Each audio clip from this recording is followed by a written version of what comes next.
शेरवाल के लिए तेव्हा ये आपको उन्होंने ये मेन फिगर है और उन्होंने जो दिया है परपेंडिकुलर वो सब लिख देना, वो वैल्यू वगैरह की जरूरत नहीं लिखने की। अब आप क्वेश्चन में देखो कितने सारे ट्रायंगल उन्होंने दिए ना, वो हर ट्रायंगल की रफ फिगर निकाल लेना। बताओ पहला ट्रायंगल का नाम क्या है? PQB। कौन सा है? PQB। मैं सबकी रफ फिगर एक साथ निकाला तो PQB। देखो PQB दिख रहा है क्या सबको? देखो P Q और B। याद रखना इस Q के पास 90 है। क्या है? 90। निकालिए रफ फिगर, निकालो। अगर आप सब जन रफ फिगर आप पहले निकाल बंद कर दे थोड़े बच्चे। परपेंडिकुलर ऐसे आएगा ना, कहाँ से आएगा? परपेंडिकुलर अपोजिट वर्टेक्स से रहता है ना, तो ट्रायंगल एबीसी में अपोजिट वर्टेक्स कौन है? ए से लेना पड़ेगा ना परपेंडिकुलर। कौन सा है वो? डी। कौन सा है? डी। ट्रायंगल एबीसी है, रफ निकालो। तो बताओ ये बेस है, अपोजिट वर्टेक्स तो ए है ना, ए से परपेंडिकुलर होना चाहिए, है क्या? हाँ चलो बताओ नेक्स्ट ट्रायंगल का नाम एडीसी। देखो नेक्स्ट ट्रायंगल एडीसी दिख रहा है क्या? एडीसी। हाँ एडीसी दिखा सबको? एडीसी करा ना बेटा, लोकल इतका वेळ लागते। ए तुमच्या समोर आहे, डी दिसून राहिला, सी दिसून राहिला, जसं जसं दिसते तसं तसं काढा। ए डी असा आहे आणि सी तसा आहे आणि डी जवळ किती आहे? 90। डी के पास क्या है? 90। एडीसी, इसमें कोई हाइट निकालने की जरूरत नहीं है। चलो बताओ और कौन सा ट्रायंगल का नाम है? PQC। PQC लास्ट वाला ट्रायंगल। PQC देखो, PQ कहाँ पर, C कहाँ पे? PQC। हाँ PQC ठीक हो गया? PQ और उधर C। और याद रहे Q कितना डिग्री है? 90। PQC है, Q कितना? 90। फिनिश। तुमने रफ फिगर निकाली, तुम्हारा 90% काम हो गया। कितना परसेंट? बस प्रॉब्लम सॉल्व किया। बस 10% लिखने का काम बाकी है। हाँ 10% लिखने का काम बाकी है, बस 10%। हाँ पौष्टिका वैशिका, सबसे पहले आप एरिया और ट्रायंगल का फॉर्मूला लिखो और बताओ पहला क्वेश्चन क्या है? पहला क्वेश्चन है, मैंने कहा ना 10% बचा है सिर्फ, बस अब क्वेश्चन लिखो। क्या नाही लिखो, पहिला आहे। चलो बताओ, अब इकडे लक्ष देऊ नका, आता मी शिकवत आहे ना, पहिला प्रॉब्लेम मी शिकवत आहे, पूर्ण लक्ष द्या। बहुत सिंपल है, एरिया का फॉर्मूला हाफ इंटू बेस है। अब PQB को देखो अच्छे से, कहाँ पे PQB? ये है ना, बताओ बेस को PQ और हाइट को बराबर है। चलो बताओ PBC देखो, PBC कहाँ पे? काढलाच नाही है काढला है ना?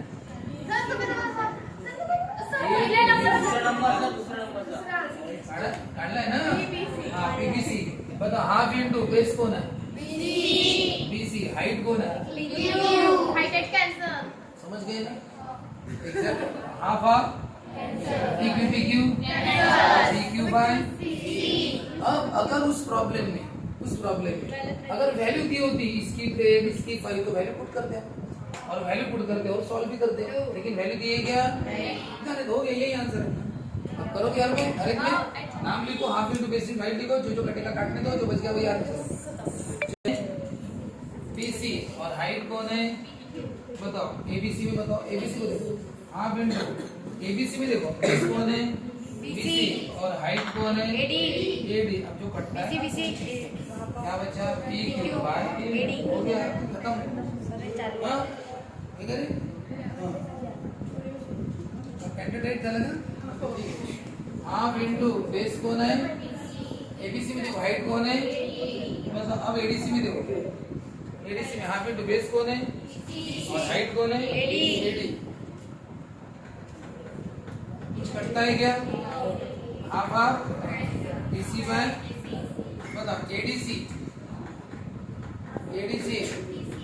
Base DC height AD। PQC कहाँ है? PQC हाफ इंटू बेस कौन है? हाइट कौन है? Half half. बाकी का कटता है क्या? तो जैसा है वैसा। आया क्या?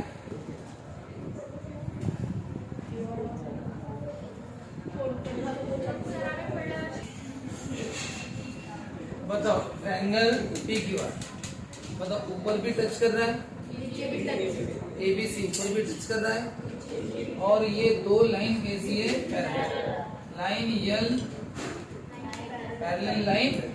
अब आप बताओ दोनों लाइन पैरेलल है और ये ट्रायंगल उसी पैरेलल लाइन के बीच में आ रही है, लेकिन याद रखना दोनों जगह टच करना जरूरी है। मैंने ऐसा कोई ट्रायंगल निकाला, ये काम का नहीं, इसकी हाइट नहीं, क्योंकि ये क्या ऊपर या नीचे दोनों जगह टच नहीं कर रहा है। सपोज कोई ट्रायंगल नीचे टच कर रहा है, नीचे लेकिन ऊपर टच नहीं कर रहा, वैसा भी इसी काम का ट्रायंगल कैसा चाहिए जो दोनों जगह टच करे। तो बताओ क्या लिखना, पहले लिखते कैसा वो भी जान लो। ऐसे जितने भी ट्रायंगल रहेंगे ना सबकी हाइट सेम रहेगी, सबकी हाइट क्या रहेंगी, सेम। देखो मैं हाइट निकालता हूँ, तो बताओ ये सबके लिए सेम होगी, कितने भी रहेंगे तो निकालनी नहीं पड़ती, डायरेक्ट लिखना पड़ता है। पहले क्या लिखना पड़ता है, ये लिखना पड़ता है लाइन यल, पैरेलल लाइन यल। इसके बाद लिखना पड़ता है triangle PQR and triangle ABC lie between same parallel। यही लिखा था थोड़ी देर पहले, क्या लिखा था, ट्रायंगल पी, उसके नाम अलग थे, triangle PQR triangle ABC lie between same parallel, therefore their heights are equal। याद है थोड़ी देर पहले यही लिखा था, सो कहने पड़ेगी इतने बेसिक। ठीक है, अब इसकी मुझे थोड़ी सी प्रैक्टिस नहीं है, कैसी, अब हमेशा ऐसा आएगा नहीं है। अब देखो ऐसे ABCD अच्छे से देख लो, और मैंने दिया AB parallel DC, AB parallel DC, AB और DC कैसी है, पैरेलल। बताओ दो ट्रायंगल है क्या यहाँ पे, बताओ है दो ट्रायंगल, बताओ ऊपर नीचे दोनों जगह टच कर रहे हैं क्या, बताओ पहले ट्रायंगल का नाम बताओ, ADC, और दूसरा ABC, ऊपर भी टच कर रहा है नीचे भी टच कर रहा है, लेकिन पहले क्या लिखना जरूरी है, पैरेलल।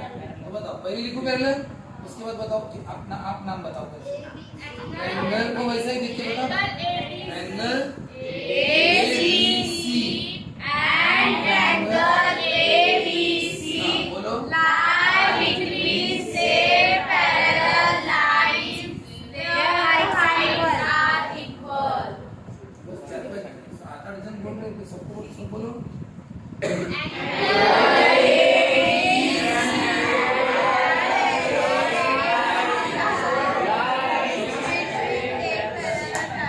Therefore, एक बात बताओ, तुम किसी का नाम लेते हो, जैसे कि सो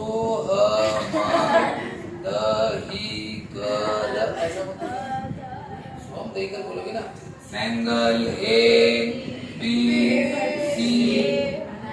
उसका बच्चे का नाम, पिताजी का नाम, सरनेम, और एक साथ बोलो ना ट्रायंगल ABC। इतना लंबा चौड़ा नहीं खींचना, चलो जल्दी बोलो।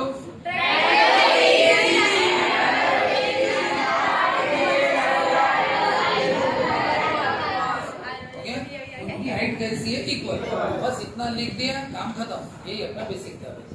और ये पहले पढ़ते और आज का वो प्रॉब्लम बाद में पढ़ते, तो आपको वो प्रॉब्लम थोड़ा और अच्छा लगता है कि हाँ ये पढ़े ऐसा। और लिखने की स्टाइल भी बताइए कैसे लिखते, और वही हमने लिखा है, प्रैक्टिस ऐसा बेसिक आपके सामने ड्रॉ कर रहा हूँ। और आप सभी मुझे बताओ कि इस ट्रायंगल की हाइट कौन सी है, AD, सही है, ओके। अब मैं क्या कर रहा हूँ, ये वाली AB है ना, ये भी है, हाँ, यहाँ पे इसको बाजू में निकाल रहा हूँ और एक नया ट्रायंगल ड्रॉ कर रहा हूँ। बताओ ये सबको दिख रहा है, दिख रहा है। अब मैं फिगर मीटर और बाकी बस इस ट्रायंगल पर फोकस करो। आप सबको पता है ना इस ट्रायंगल का हाइट कौन सी, AD करके। अब मैं ये ट्रायंगल मीटर और आपके सामने सिर्फ ये वाला ट्रायंगल दे रहा हूँ, ये वाला, हाँ। बताओ ये झुका हुआ है ना, तो ये बेस है, इसकी हाइट कहाँ पे होगी, ऐसे निकालना पड़ेगा ना, और ऐसे ही ड्रॉ करना पड़ेगा परपेंडिकुलर। बताओ समझ गए। बताओ AD किसकी हाइट है, ट्रायंगल APB, किसकी हाइट है, ट्रायंगल APB, ठीक है। चलो अब फिर से उस ट्रायंगल पर आता हूँ। बताओ AD पहले किसकी हाइट थी, AD ट्रायंगल। अब बताओ वही AD किसकी हाइट है ना, ये इस ट्रायंगल की भी। अब देखो मैं क्या करूँ, इसको बाहर बढ़ाता हूँ, इसको कर लो। हाँ, फिर से फिगर मिटा रहा हूँ, बताओ अच्छे से। ये बेस है, क्या है ये ट्रायंगल है, ट्रायंगल में ये क्या है, बेस। बताओ बेस पर हाइट नहीं आ सकती क्योंकि वो झुका हुआ ट्रायंगल है, तो ऐसी केस में बढ़ाना पड़ता है। बताओ यही एडीएफ किसकी हाइट है, ट्रायंगल एसीएफ की, ट्रायंगल। अब पूरी फिगर आपके सामने रखता हूँ और अब बताओ एडी सबकी हाइट है। हाँ, एडी ट्रायंगल एबीसी की भी हाइट है, एडी इस ट्रायंगल की भी हाइट है, बाहर है, ट्रायंगल के बाहर है लेकिन हाइट उसी की है, और इसकी भी हाइट कौन है, एडी से, ये झुका हुआ ट्रायंगल है ना, तो एडी बताओ सबकी हाइट है ना। तो बताओ इसमें एक बात आपको दिख रही होगी, ये सबकी हाइट है, बताओ ए सब में आता है, ए पॉइंट किस में आता है, सब में। ये ट्रायंगल कुछ इस तरह से कि सबका वो एक कॉमन वर्टेक्स है। ये कौन सा वर्टेक्स है, कॉमन। देखो इनको वर्टेक्स बोलते हैं, क्या बोलते हैं इनको, वर्टेक्स। उसमें एक कॉमन वर्टेक्स है, कॉमन है नहीं सबका, है बराबर। और एक बात आपको नजर आई होगी, कैसी पता है, एक कॉमन वर्टेक्स से ये पॉइंट है, दूसरा पॉइंट है, इसका बेस बताओ कौन सा, इसका बेस बताओ और इसका बेस बताओ। ये बेसिस आपको कैसे दिख रहे हैं वो बताओ, एक ही लाइन में कैसे है, एक ही लाइन में। इसका मतलब दो बातें हैं, कौन सी, एक तो सबके बेसिस कैसे चाहिए, कोलिनियर कैसे चाहिए, कोलिनियर। सबके बेस एक ही लाइन में चाहिए, भले ही बेस छोटे बड़े होंगे, इसका बेस शायद छोटा होगा, इसका बेस शायद बड़ा होगा, इसका छोटा बड़ा जैसा मिलेगा, तो छोटा बड़ा कैसे मिले, लेकिन कैसे होना चाहिए, एक। और वो सभी ट्रायंगल एक ही जगह मिलने चाहिए, कहाँ मिलने चाहिए, एक ही जगह। तो एक ही जगह मिलेंगे तो कॉमन वर्टेक्स होगा ना सबका। ऐसी कभी भी फिगर दिखी समझ जाना कि इनकी हाइट इक्वल है, क्या इक्वल है, बेस इक्वल मत बोलना, क्योंकि सबके बेस अलग अलग है। बेस ये है, किसी का छोटा बेस होगा, किसी का बड़ा बेस होगा, बेस अलग अलग होंगे, है ना, लेकिन हाइट कैसी है सबकी इक्वल। तो हाइट इक्वल के लिए कंसेप्ट कौन सा बताओ, when bases are collinear, when bases are collinear and their opposite vertex is same. Their opposite vertex is same. So therefore their heights are equal. Their heights are equal. थोड़ी देर पहले हमने यही word बोला था, their heights are equal. लेकिन तब हमने क्या बोला था, two triangles ABC PQR lie between same parallel lines. Therefore their heights are equal. यही सेंटेंस बोला था। अब भी मैं वही बोल रहा हूँ, देयर हाइट्स आर इक्वल, लेकिन अब मैं कुछ और बोलने वाला हूँ, क्या, बेसेस आर कोलिनियर और अपोजिट वर्टेक्स इज सेम। ऐसी फिगर जब भी रहेंगी समझना कि हाइट इक्वल है। और बताओ हाइट इक्वल है ना, तो बेसिस कौन से है सर, जितने भी एक लाइन में वो सब बेसिस है, क्या है सर, बेसिस। बस ट्रायंगल का नाम लो और बेस बताओ, ये ट्रायंगल बेस बी, ये ट्रायंगल बेस बी सी, ये ट्रायंगल बेस सी है। अब फिगर को घुमा देता हूँ, बताओ ऐसी फिगर जब भी देखी, जब भी है एक लाइन पर पूरे ट्रायंगल है और एक जगह मिलते हैं, बताओ ये सब ट्रायंगल एक जगह मिल रहे हैं कि नहीं मिल रहे, PQRST। बताओ पलटा दी फिगर को, बताओ सब के सब ट्रायंगल कहाँ पे मिल रहे हैं, P कॉमन वर्टेक्स हो गया। बताओ बेसिस किसको बोलोगे, वो जो एक लाइन रहती है उसको क्या बोलते हैं, बेसिस। बताओ फिर ट्रायंगल का नाम लोअर बेस बताओ, ये सब क्या है, बेसिस। बताओ इसका बेस कौन सा, क्यूआर, इसका बेस कौन सा, और इसका बेस कौन सा। तो बेसिस कोलिनियर है कि नहीं, एक लाइन में है ना, और अपोजिट वर्टेक्स कैसा है, सबका same, heights are equal, therefore their heights are equal. यही सेंटेंस। और अगर एक बात बताओ, देखो अभी कितने इंपॉर्टेंट पॉइंट पर आ गए, आप सबने लिखा हाइट्स आर इक्वल, मैंने कहा हाइट्स आर इक्वल। अब मैं ट्रायंगल के नाम लिखूंगा और मुझे एरिया का फॉर्मूला पता है, एरिया का half into base into height, half into base into height. आपने सेंटेंस ऊपर लिख दिया है, देयर हाइट्स आर इक्वल, तो हाइट्स इक्वल है तो हाइट कटेगी कि नहीं, आपने लिखा ना हाइट्स आर इक्वल, हाइट क्या होगी, कैंसिल, हाफ ऑफ क्या हो गया, कैंसिल। बताओ आंसर किसमें आएगा, बेस में। आंसर किसमें आएगा, बेस में। बताओ अगर मैं ट्रायंगल का नाम लूं PQR और इसका नाम लूं PRS, बताओ इसका बेस कौन सा, PQR का बेस कौन सा, QR, और PRS का बेस कौन सा, हो गया प्रॉब्लम सॉल्व। ठीक है, तो इतना इजी प्रॉब्लम है कि भाई ये वाली फिगर है, बताओ एरिया का रेशियो बताओ।